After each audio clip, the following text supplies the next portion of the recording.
Hey everyone, welcome back to our channel. Today I'm going to show you how to add money in Neteller. Adding money to your Neteller account is simple and secure. Let's walk through the process step by step. But remember, you must have sufficient funds available in your source account to proceed. Follow my instructions and you will get it done easily.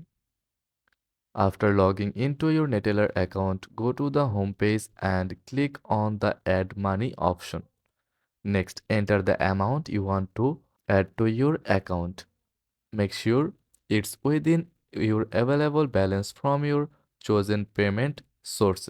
Now, select your preferred payment method. Neteller supports various options including bank, transfers, Visa, MasterCard, and other local payment methods.